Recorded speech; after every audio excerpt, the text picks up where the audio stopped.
अजित पवार, देवेंद्र फडणवीस आणि एकनाथ शिंदे यांची निवडणुकीपूर्वीची भाषा पूर्णपणे वेगळी होती. आता अजितदादांनी हातवारे केलेले आहेत. त्यामुळे अजितदादांनी राजीनामा दिला पाहिजे असं विधान संजय राऊत यांनी केलंय. लाडक्या बहिणींना 2100 रुपये देत नसतील तर ही दिशाभूलच आहे.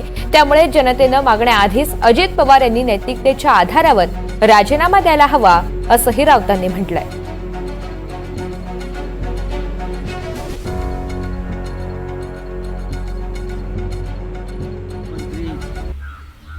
अजित पवार यांची विधानसभा निवडणुकीपूर्वीची भाषा, देवेंद्र फडणवीस, एकनाथ शिंदे यांची भाषा पूर्णपणे वेगळी होती. लाडक्या बहिणीने 2100 रुपये देण्यापासून ते कर्जमाफीपर्यंत करणारच चवर जोर देऊन सांगत होते.